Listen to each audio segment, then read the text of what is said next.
raise your hand if you're still working. Everybody's all done? Okay, amazing. So I am recording this lecture. I'll be recording all of the lectures so that you guys can go back and use them to study. So that will be on Blackboard. I've created a folder that says lecture recordings. This is unit 1, so I'll keep it organized by units because that's how the exams will be. All right, let's do this. Okay, so I got my pointer somewhere. But today we're going to be talking about all the different types of microbes, so it's just going to encompass all the diversity within microorganisms. So a lot of the material in this lecture is actually not from all of Chapter 1 in your book. You can read sections 1 and 5 in Chapter 1. That would be good background.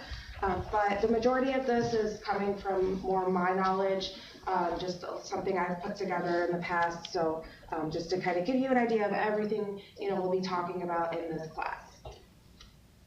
So microbiology is the study of microbes. There's different subsets to microbiology. So bacteriology is the study of bacteria, virology, viruses. Mycology is the study of fungi. Phycology is the study of algae. Protozoology is protozoa. Parasitology, parasites. Immunology is linked to microbiology, so that would be the study of the host immune system and defenses. What would archaeology be? Not the study of archaea, that's a trick question. I love using that one. Archaeology is the study of rocks and fossils, but I just find it funny that a lot of these are similar to the names of what they study, but some of them are just not. All right, so what's a microbe? A microbe is a microscopic organism. It's usually unicellular, and so you can't see it with the human eye. You need a microscope to see it. So that doesn't mean that all microbes are bacteria. We have viruses that are also considered microbes, and fungi and other things. But viruses, as you probably know, are not living organisms because they need a host to replicate and persist.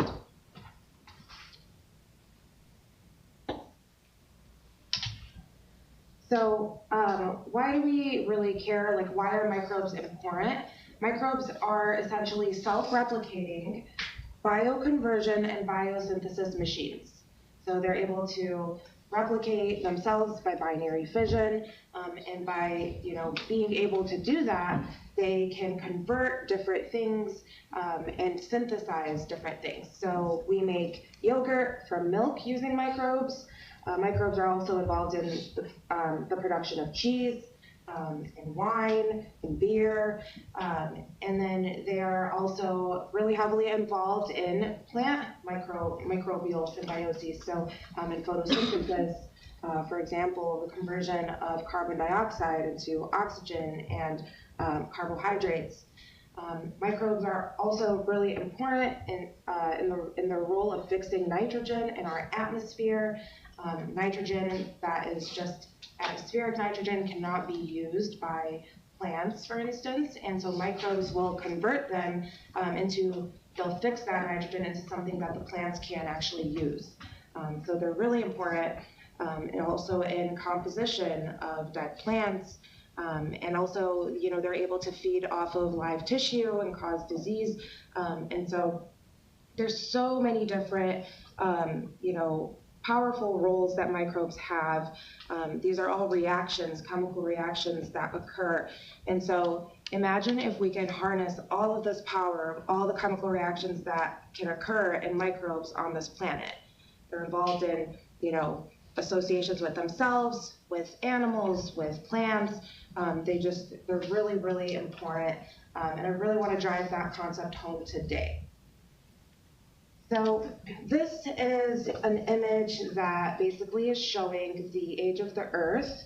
And it's basically radiating out in both directions where you have the center. That's where you would want to start, where the Earth was born about 4.5 billion years ago. And so if you just kind of look at this, you see bacteria, archaea make up this little area, and then you have plants, fungi, and then within the eukaryotes, you look through, and then we're looking for humans, and humans is the second to last little tiny speck right there. So just to give you some, I guess, context, bacteria, there's so many more bacteria and microbes that take up a huge portion of this life on Earth. You'll also notice that, that bacteria were around way before us. So, that was involved in the rusting of the oceans, oxygenation, and the ability for eukaryotes to be born and given rise to. So life on Earth is one big extended family, and it all started with microbes. Another reason why microbes are important is that they actually do exist in all three domains of life. We typically think bacteria and archaea are just microbes, and they are exclusively microbes, but there are microbes that are eukaryotes, and so those would be the unicellular eukaryotes, because if you remember a couple slides ago, I told you that microbes are unicellular organisms. So there are eukaryotes that are also microbes, and so they exist in all three domains of life. This is a taxonomic classification system going from life all the way down to the species of an organism. So yeah, they're really, really important.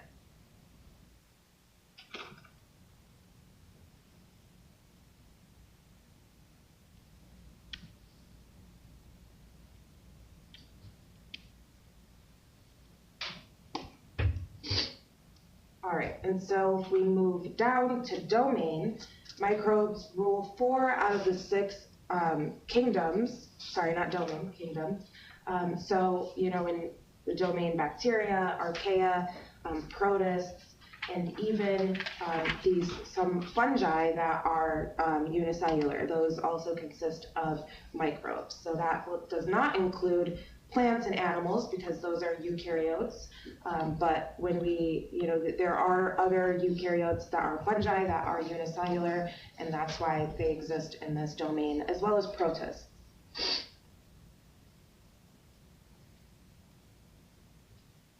Any questions so far?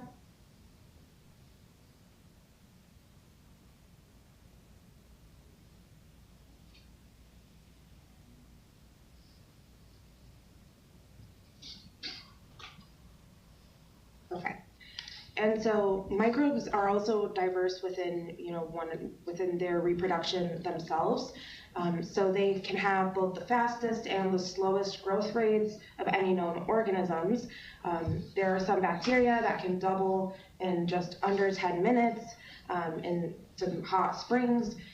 Then there's the deep sea sediment microbes in the ocean that can take as long as 10,000 years to double. So there's this huge range of growth rates for microbes.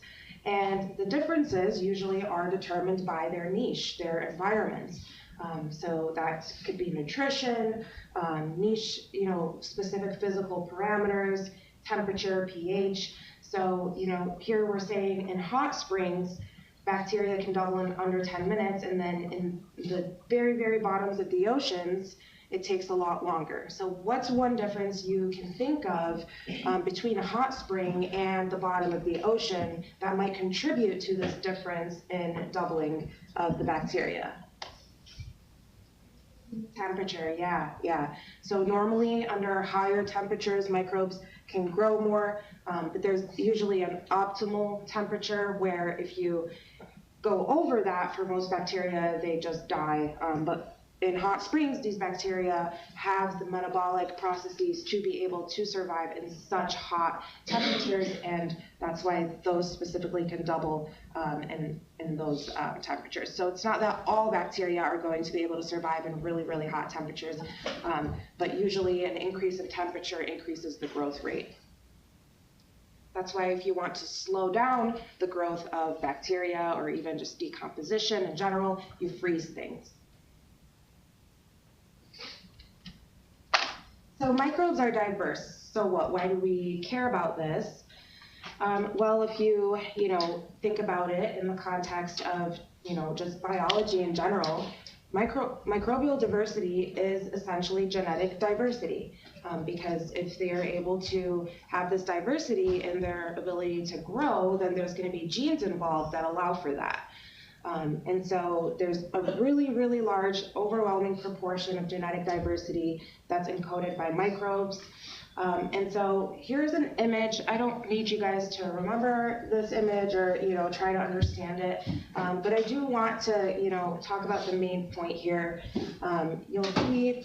Can you guys see my pointer? Yeah. Okay. So you'll see here you have bacteria, and there's so many different types of bacteria. Now this is kind of like a remodel of the tree of life that came about in 2016, and here we have archaea and eukaryotes. And so you'll see that within the prokaryotes, there's so many different types of microbes, and a lot of them have these red dots next to them. Those red dots mean that we have not been able to actually grow those microbes in a laboratory setting, or we haven't been able to isolate them out. So we know that they exist because we have their DNA and we've been able to sequence them, but we haven't been able to isolate them and grow them alone in culture. And that's because these are very specific to certain niches. It's hard to replicate the growth conditions of all microbes. So, and so because of that, more than half of the genes that are identified in the microbial world have unknown functions. So there's still so much to learn. And so this DNA revolution is really helping us understand more about this genetic diversity, but there's still so many unknowns. We kind of have an inkling in knowing that they exist, but being able to actually isolate them is way more difficult than it seems.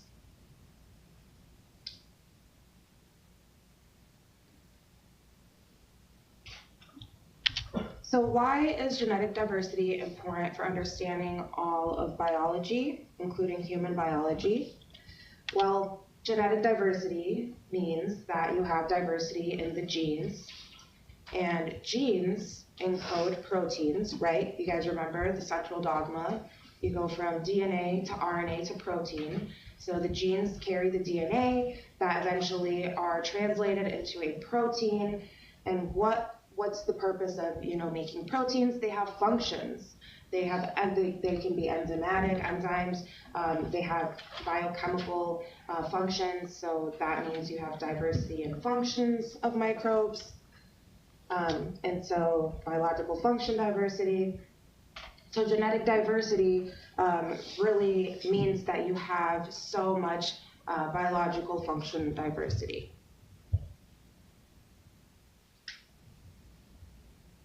Any questions?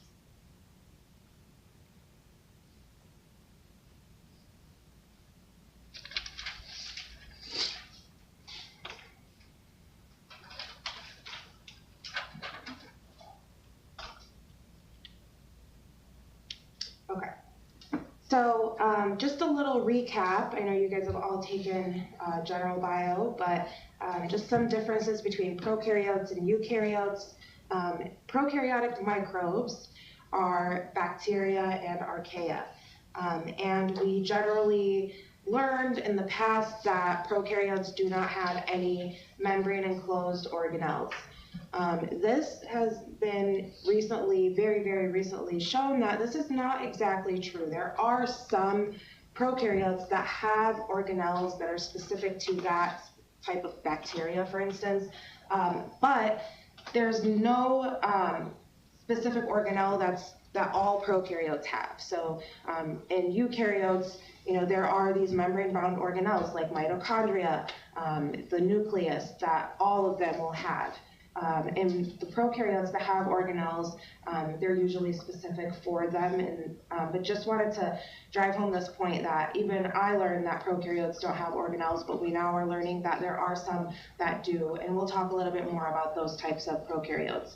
But just, there's still no nucleus. There's typically smaller than eukaryotic cells, but they're really, we can't say that all prokaryotes don't have membrane-bound organelles. So the precision in the content is getting better over time.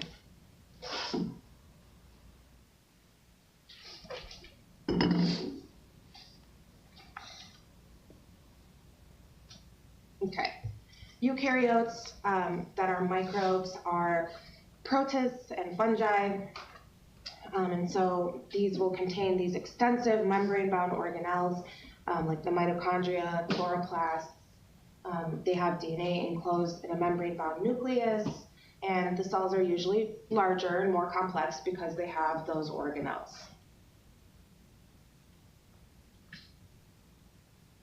We'll learn more about the ribosomal RNA and their roles in sequencing efforts, but in eukaryotes, it's the 18S rRNA, and in prokaryotes, it's 16S, and we'll learn more about that.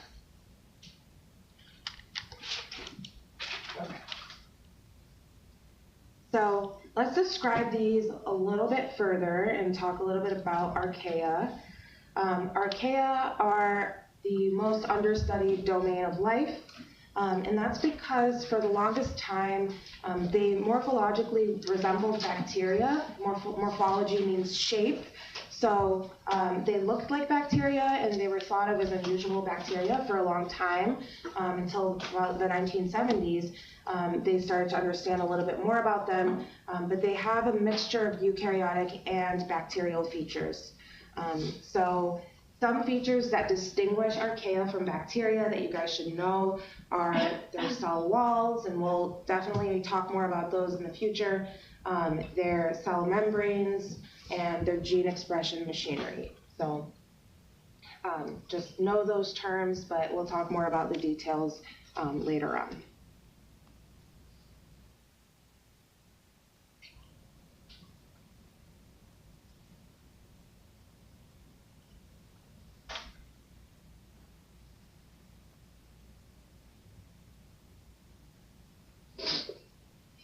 And if I'm going too fast, let me know, because I tend to do that, so feel free to let me know. I'm trying to give people a chance to catch up on notes, but this is recorded, so you can always go back and listen.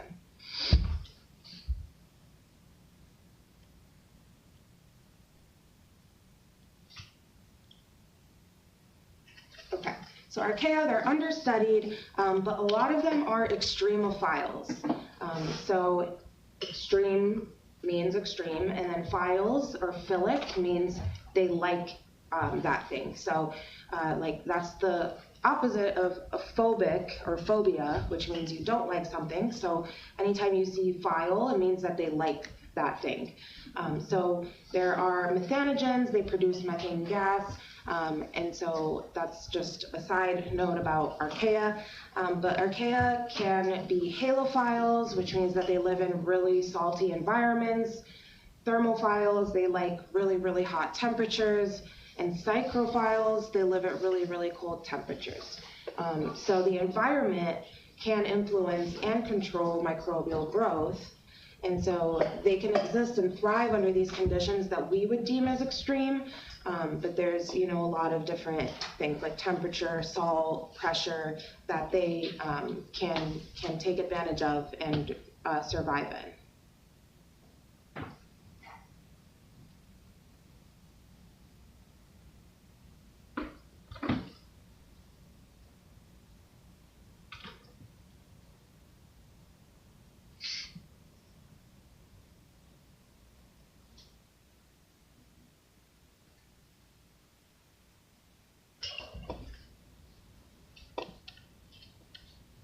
Okay.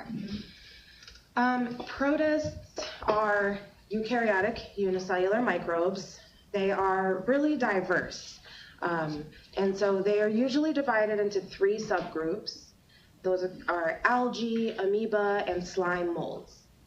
So algae are more plant-like, and they are photosynthetic. Those are usually found in soil, plants, in water, aquatic ecosystems. Amoeba are animal-like, and so those share traits with animals like mobility. And then there's slime molds that are protists, and those reproduce by forming spores. So we'll talk more about those details, so here's just a couple of examples. Algae, they're photosynthetic, so it's going to be green. Here we have a brain-eating amoeba, Naegleria fowleri. And so they have similar traits with animals like mobility. So you'll see here, this string attached to the back is called a flagella. You may or may not remember that from bio. That aids in mobility, its ability to swim and move. And so that's one of those traits that amoebas have. And then here, this is a this is a slime mold that essentially looks like dog vomit.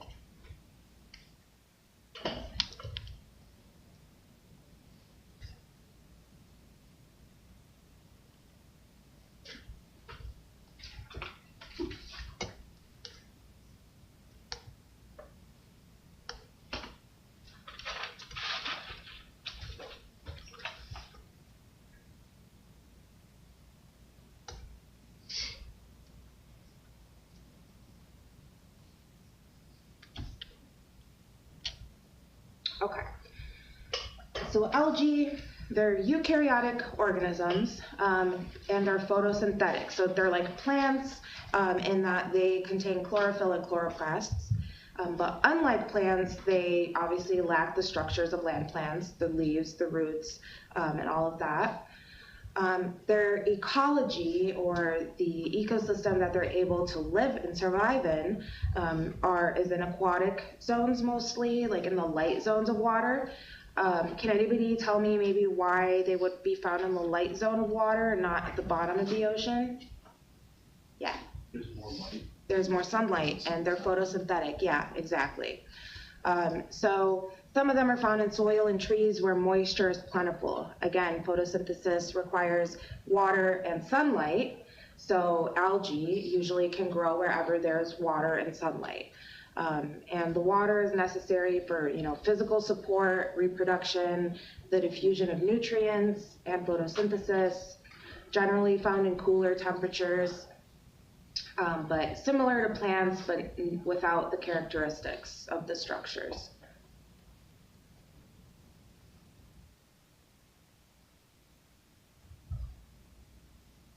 So as long as you have moisture and you have light, you'll have algae growing. The polar bears in a Singapore zoo actually turned green because of algae growing in their hollow hair tubes. There was a lot of humidity here in Singapore. A lot of the ice melted, and so that sunlight with the water melting provided an environment for the algae to grow, and they're literally growing in the hair follicles of polar bears. So that's a detriment of global warming. It doesn't harm the polar bears necessarily, but it's just that they're taking up now that niche for their ability to grow.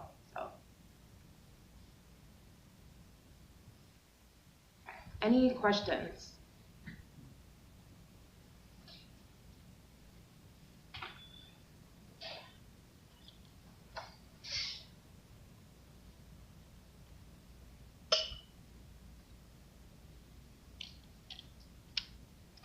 All right. Some algae are considered phytoplankton. Phytoplankton are photosynthetic as well. They provide food for a lot of sea creatures and fish. They also contain chlorophyll and require sunlight and CO2 to live and grow. And phytoplankton are important because they're really key to the carbon cycle on Earth. They fix carbon, so fixing atmospheric carbon, CO2, results in the production of oxygen. Photosynthesis, you're producing oxygen from inorganic carbon, carbon dioxide. And so phytoplankton actually provide about 70 to 80% of the entire planet's atmospheric oxygen. So they're really diverse, and a lot of times people tend to think that land plants that can photosynthesize contribute most of the oxygen on Earth, but it's actually water organisms that contribute way more than half of the oxygen that's in our atmosphere on Earth. So microbes are really, really important.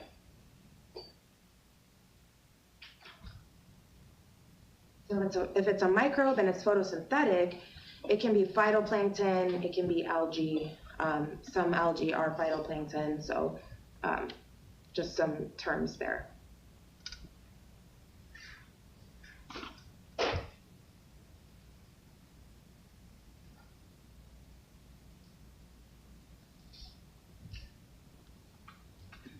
So within the phytoplankton, there are types. And so like I said, some can be algae. I don't need you guys to remember diatoms, dinoflagellates, prochlorococcus, and psittacoccus. But what you should know is that some phytoplankton can also be cyanobacteria. Cyanobacteria, cyan is the bluish, greenish color, right? So cyanobacteria are typically called blue-green algae, but they are not algae. So that's something that you guys should know in this class. So cyanobacteria are photosynthetic. They share a common ancestor with plants. And cyanobacteria actually cause what we call the rusting of the earth, or this great oxygenation event. So if you remember the very beginning, I showed you that that scale where we saw the Earth, forming 4.5 billion years ago, and I said that, the beginning of life was prokaryotes, and then there were cyanobacteria that caused this rusting of the Earth, where they produced a lot of oxygen, and they dramatically changed the composition of the Earth's life, because before that, everything, didn't need oxygen, and so cyanobacteria are really, really important for that. So they are photosynthetic bacteria. They are not algae. So this almost, the growth of cyanobacteria almost led to the extinction of anaerobic organisms. So anaerobic means without aerobes or without oxygen.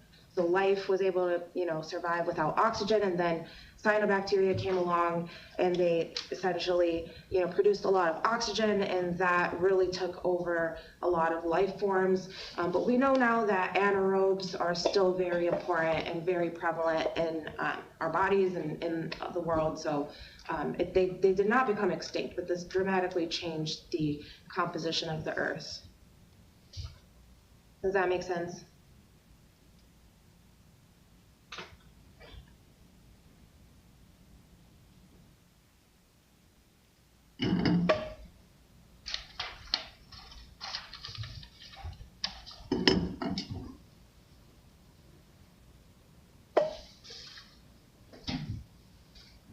Okay, so we said we talked about algae, cyanobacteria. We said that those are photosynthetic. They, have similar features to plants because of their ability to photosynthesize.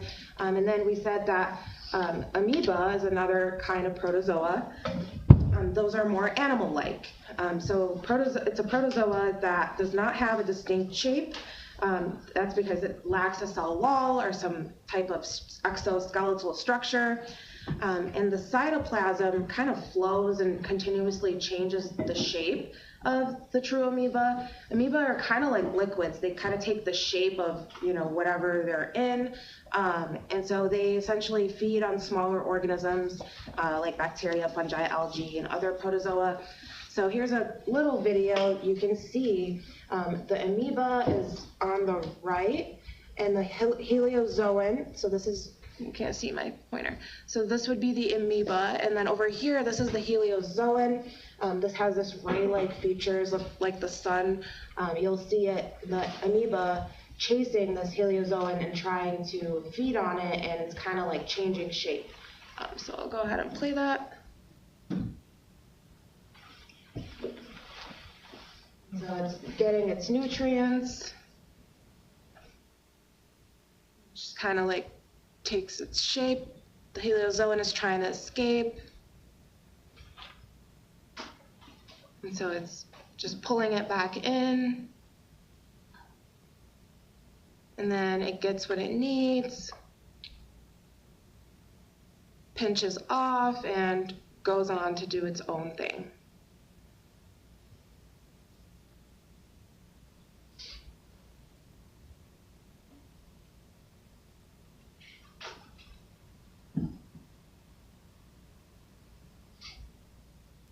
All right.